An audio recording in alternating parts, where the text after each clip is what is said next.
He gave someone a name. Just a name. Just a chess piece. Just a quiet appraisal from a tired man who had already survived everything Thedas could throw at a person and was now, somewhere in his 60s, assembling one last team to stop one last catastrophe. He had watched this new recruit work for a year. He had seen something in them. Not greatness, not strategy, not the polished capability of a person who had always known where they were going. Something simpler and rarer. The willingness to go back into the ruins when everyone else had made it out. That name was Rook. And what neither of them knew, not yet, not in that first conversation, is what it would cost to carry it. Take a slow breath. The world of Thedas is vast and dark and very old, and we have the whole night to move through it. There is no hurry here. This is the story of who Rook is, where they come from, what the game did when it built them, and what it planted at the center of their story that it kept, hidden until the worst possible moment. There is something sitting quietly in the middle of everything that follows. Something the game knows from its very first scene that it will not tell you for another 40 hours. When it arrives, it will not add to what came before it. It will change what everything before it meant. Hold on to that. Neve Gallus, detective, Shadow Dragon operative, and one of Rook's earliest companions, hears the name for the first time in the game's opening moments. Her reaction is entirely reasonable. Rook, like the chess piece? Varric Tethras, storyteller, Viscount of Kirkwall, the dwarf who had been cataloguing Thedas's disasters for decades and turning them into prose, answers with the ease of someone who has thought about this. One of the strongest pieces on the board, but they tend to think in straight lines. It is warmer than it sounds. This is not a criticism. Varric had spent his entire life writing stories about people who moved in, straight lines toward the thing that mattered, who could not be talked out of it, who did not have the temperament for complicated long games. He loved those people. He was, in some sense, one of them. What he was doing with that nickname was not diminishing someone, it was naming what he had seen and decided to trust. The rook in chess is not a subtle piece.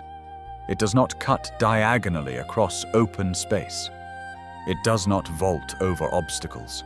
It moves down the line it is aimed at, and it does not stop until it reaches the end of the board or something stops it. It is strong. It is direct.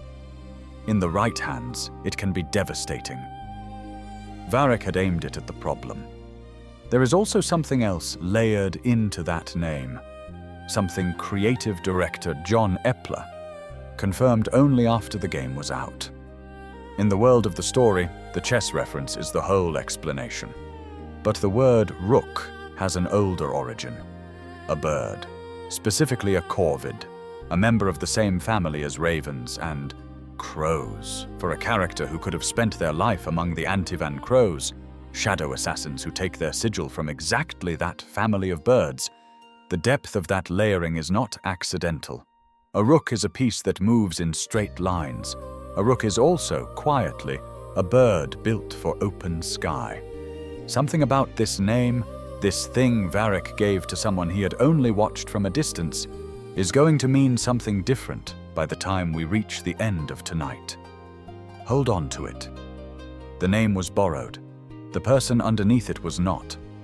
Before the prologue begins, before Minrathous floods with demons, before Arlathan Forest tears open, before any of the enormous and impossible things come rushing in, Rook had a life, a real one, a faction, colleagues, a specific set of loyalties and skills, and a surname that meant something in a particular corner of the world. They had already lived a story before this one. That story is where we need to start. Before the prologue begins, the game asks the player to make a decision, not about Rook's name, Varric chose that, but about who Rook was before the name, which world they came from, which organization shaped them, trained them, sent them out into northern Thedas to do the work that needed doing in their particular corner of it. There are 6 options, and the way this part of Rook's creation is usually discussed, as character customization, as background flavor, as the kind of choice that colors a few dialogue options and then fades into the background, undersells what BioWare actually built into it. Look at what each of those 6 backgrounds actually says. A Grey Warden Rook was ordered to hold the line during a Darkspawn incursion, told to wait for reinforcements while villagers were being killed. They argued that waiting meant everyone in that village would be dead before the reinforcements arrived. They disobeyed the order, led the squad in, sealed the tunnel to the deep. Roads saved the village, were popular with the younger wardens, were deeply resented by the older ones with noble connections, stepped away while things cooled down. An Antivan Crow Rook was a newly promoted full member, still learning which rules mattered and which ones were formalities. They saw a patrol moving captives through occupied Treviso, leaped into action without authorization, freed the prisoners, unknowingly compromised a larger operation the Crows had been building for months, were sidelined by furious superiors. A Shadow Dragon Rook was assigned to protect a visiting dignitary investigating a slavery ring. Concluded the official plan would fail and the dignitary would be dead by morning. Went in alone through Venatori-controlled zones. Got him out. Brought the slaves out with him. Drew exactly the wrong kind of attention. Was kept out of sight while the organization managed the fallout. A Veil Jumper Rook's team made it out of ancient ruins in Arlathan Forest with a valuable map leading to a hidden area. Other Veil Jumpers were still trapped inside. They went back, got the people out, lost the map, were lauded for the rescue and quietly resented for the loss. A Lord of Fortune Rook caught a corrupt noble mid-betrayal in a collapsing ruin, handing something genuinely dangerous to the Venatori. Stopped it. Killed the noble. Made enemies the organization couldn't afford to have. Was asked to step back. A Morn Watch Rook, investigating something strange in the Grand Necropolis, found themselves in possession of knowledge that threatened people above them.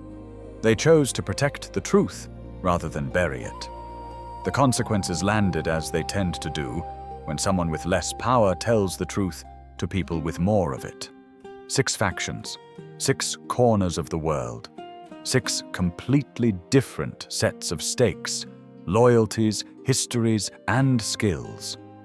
The same beat at the end of every one of them. Every single version of this person, in every life they could, have lived, arrived at the same crossroads. Follow the order, or help the people who would not survive if they did. And every single version made the same call. The details are different. The instinct is not. That is not a coincidence. That is BioWare telling you before the story starts who Rook fundamentally is beneath all the customization. Before the prologue, before the name, before any of the terrible things begin. There is a person here who, when the institution and the individual came into conflict, could not choose the institution. Not once. Not across any possible version of themselves. Varric had been watching for exactly that. He needed it. But what he was asking it to carry, that is a different question entirely. One the game will not answer for a very long time.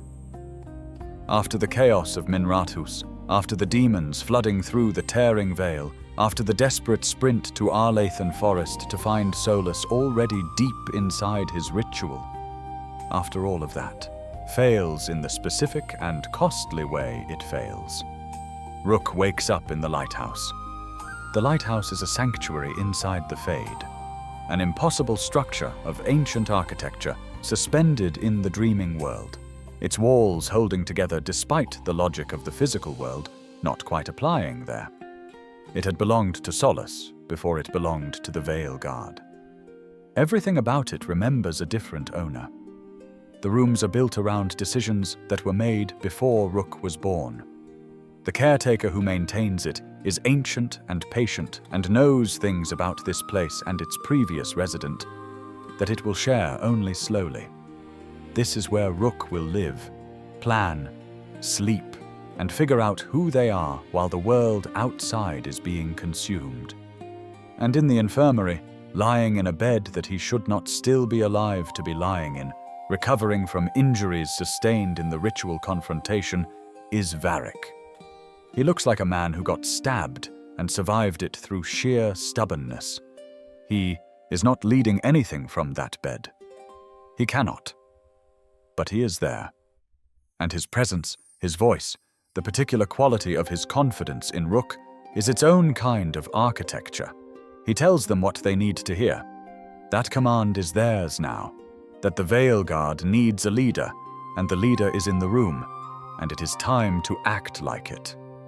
There is something specific and almost unbearably human about that kind of belief, the kind that comes from someone already injured, already limited, who gives you what you need to stand up, not because it is easy for them, but because you need it, and they have it. Rook steps into it. They don't have a choice. The world is ending, and there is no one else. The warmth in those early scenes in the lighthouse is real. What is sustaining it is something else. The explosion at the ritual site had done more than knock Rook into a stone wall. The blood from the head wound, in the moment of greatest chaos, with the most powerful Fade practitioner, alive actively working in that space. Solus had used it, established a connection, not accidentally. He would use that link to speak to Rook in dreams, to pass information, to stay present as an uncomfortable advisor while he remained trapped in the prison of regrets, where Rook's interruption of the ritual had inadvertently locked him. The Fade responds to blood, to intention, to grief. We will need to come back to what Solus did with all three. But the team is assembling. 7 companions from 7 corners of northern Thedas, an assassin from the Antivan Crows who carries a demon inside him and has learned to work with it rather than against it, a grey warden with a griffin companion and borrowed time and the specific courage of someone who knows exactly how much of it is left, a necromancer from Navarra with extraordinary expertise and genuinely warm intentions, a dragon hunter from Rivain who can breathe fire and has not entirely worked out what that means about them, detective from Minrathaus who runs on coffee and careful observation, and an elf from Arlathan Forest who makes ancient artifacts explode with impressive regularity, usually on purpose. Rook holds them together, not through authority. Rook has none in any traditional sense, not through tactical genius, because Rook is the kind of person who goes back into the ruins for the people left behind, and every single person on that team can recognize that quality, and they follow it.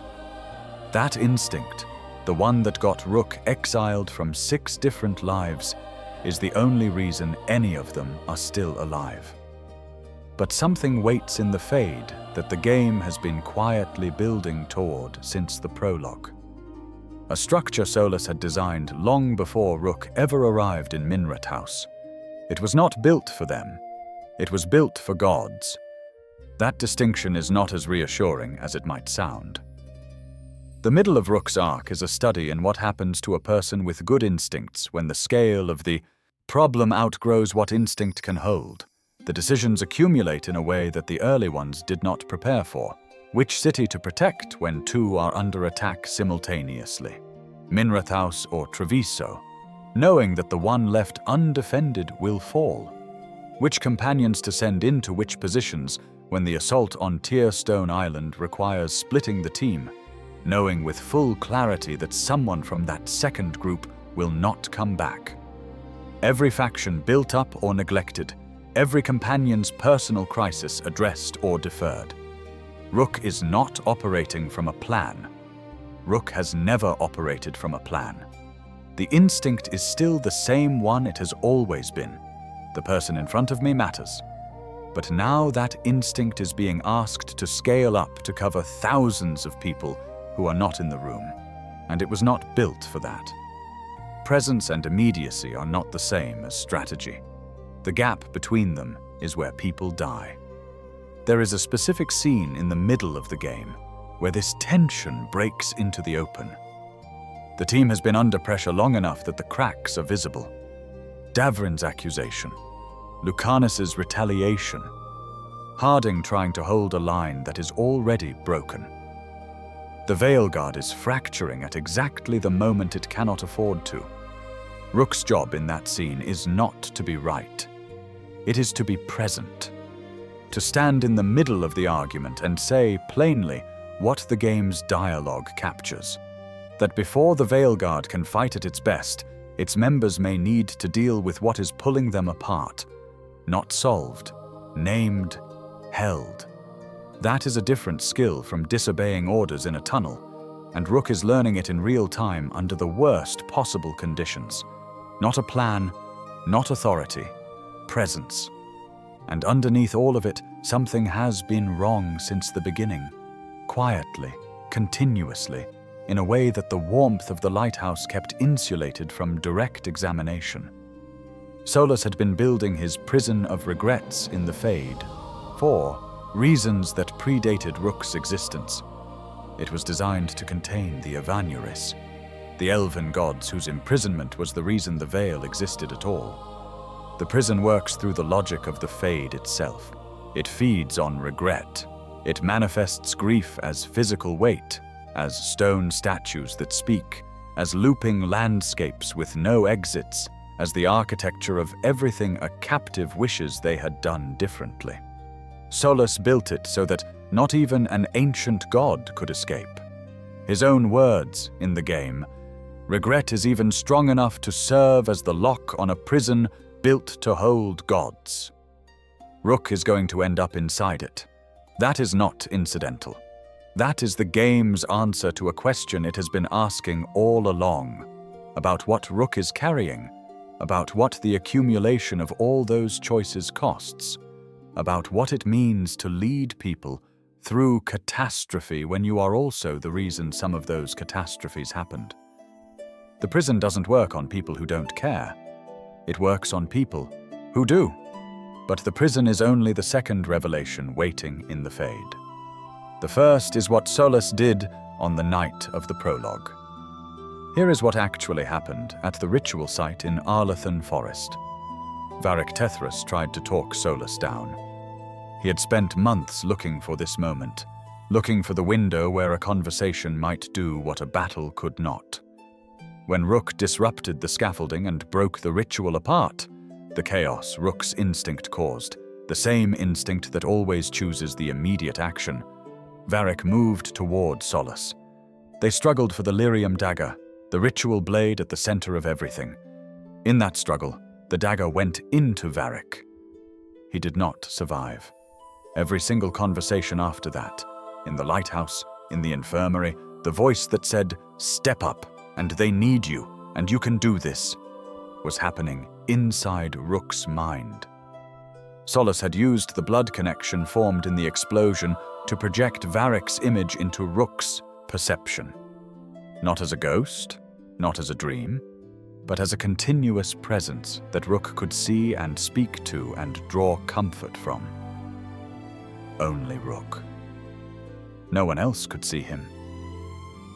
The other companions never interacted with him in the lighthouse. The developer confirmed this explicitly in a post-release Reddit AMA. John Epler stated, "Solus's magic caused Rook to see Varric when he wasn't there." The mentor was already gone. The belief was still real. Sit with that for a moment, because the game earns the weight of it. Solus did not construct something false. Varric had believed in Rook. That belief had been genuine, witnessed by Varric himself before the prologue, expressed in the act of recruiting Rook in the first place. What Solus projected was the continuation of something that had existed. He kept the light on after the person holding it was gone. He did it because he needed Rook functional. because whatever his plans for betrayal, he also genuinely needed someone to hold the Veilguard, together long enough to stop the Evanuris, and the shape he chose for that functionality was the voice of the person Rook trusted most. The question of whether that was a mercy or a violation is not one the game answers cleanly. It is not supposed to. The answer is different depending on what you already believe about grief, about the shapes people need to survive things, about whether a kindness is less real if the person offering it also means to betray you. What the game does instead is put Rook inside a prison designed to hold gods, and make them face it there. The Prison of Regrets is a floating platform in the Fade, its space saturated with color drained to gray. Falling from its edges does not lead anywhere. It loops you back to where you started. The Fade manifests the captive's regrets as physical weight. Stone figures that speak in voices you recognize, corridors that reconfigure when you think you are close to the end, walls built from the specific architecture of everything you wish you had done differently.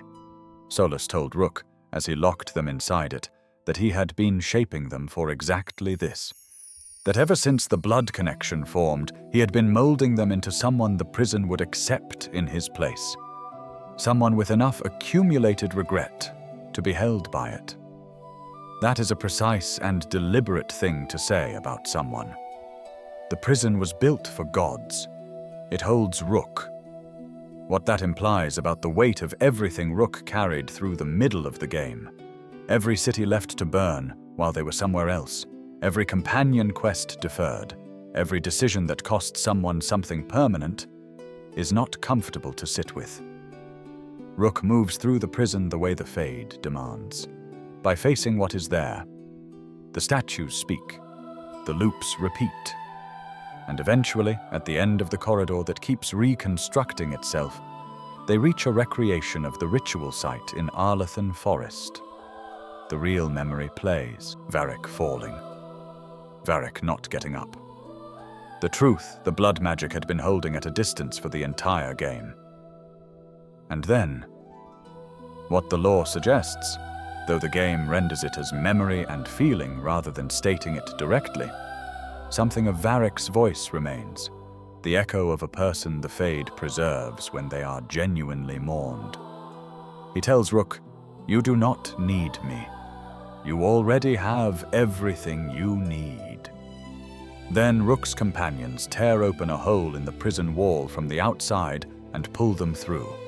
Not a god, not a grand figure. Someone who went back into the ruins one more time, for people who needed them to, and came out the other side without the person who first believed they could.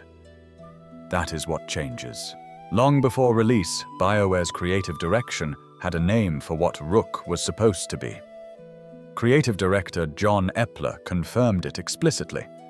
Rook was designed as almost a mirror of Solus. Not a foil in the traditional sense, not the hero, placed against the villain to make the contrast obvious. A mirror, the same material arranged differently, the same starting conditions producing a different answer. Both Rook and Solus are rebels. This is the quiet structural fact underneath all 6 of Rook's possible backgrounds. Every version of them broke from their institution to protect an individual when the institution would have let that individual die.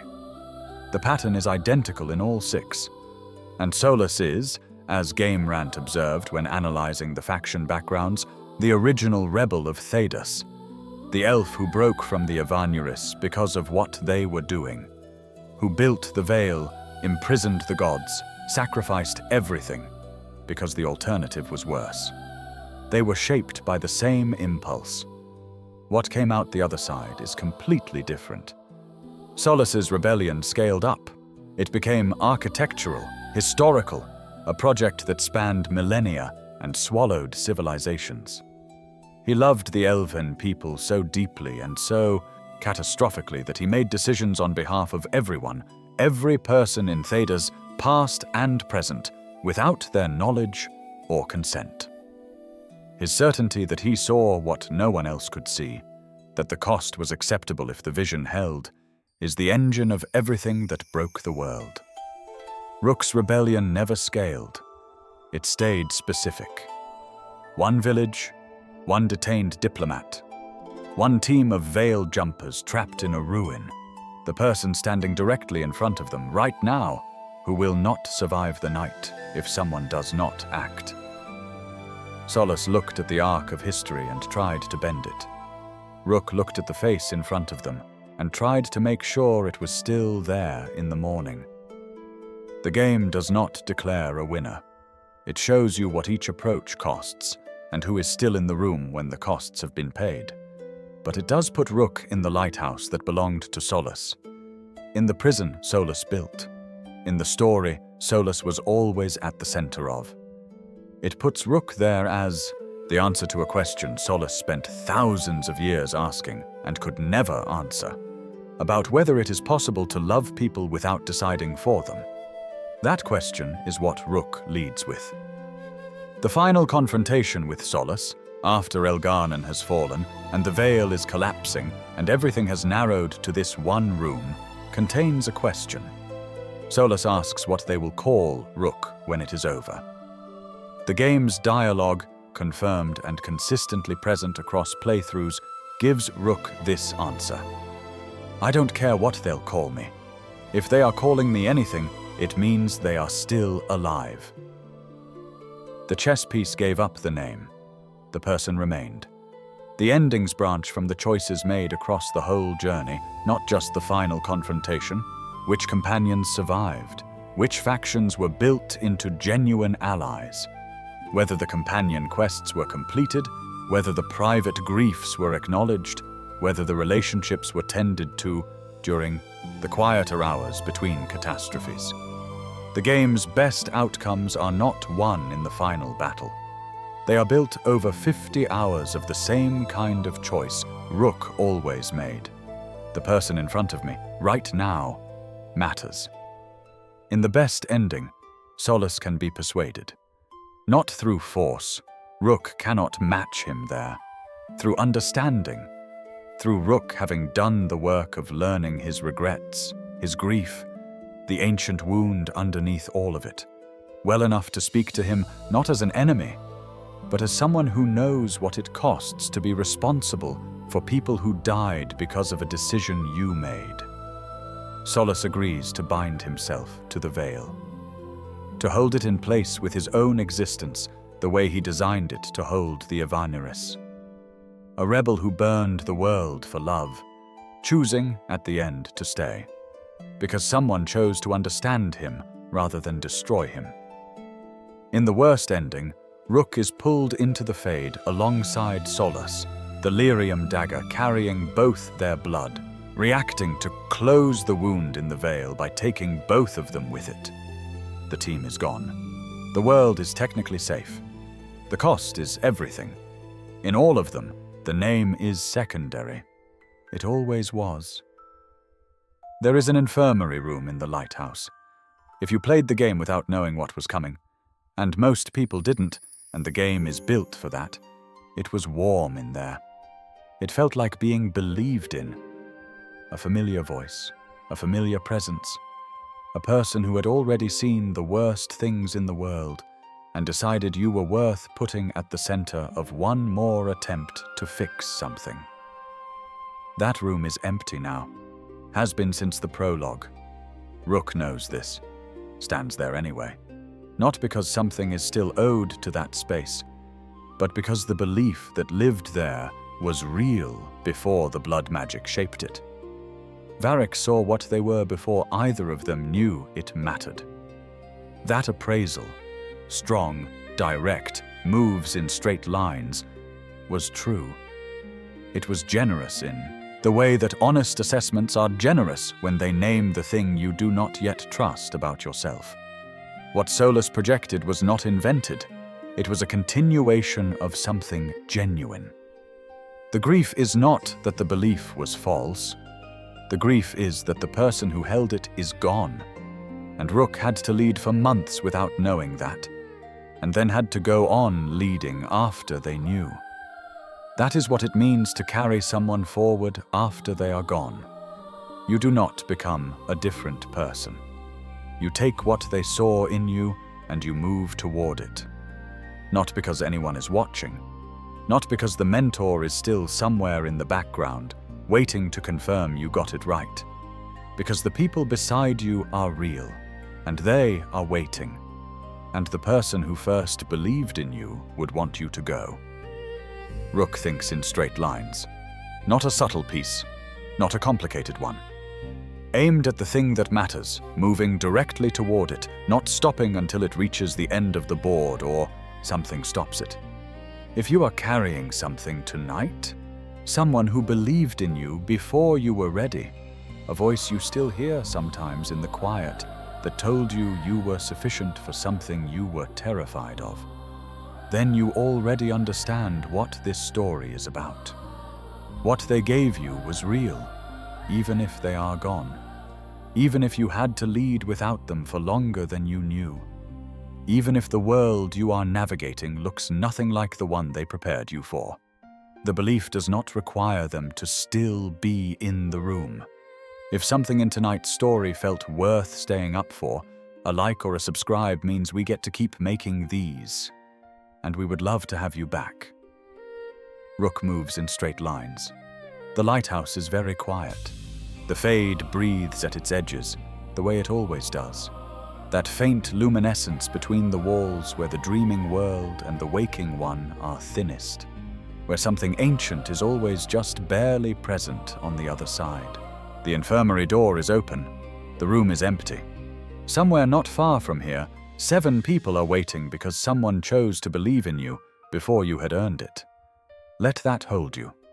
The story is finished. The night is soft. You can sleep now.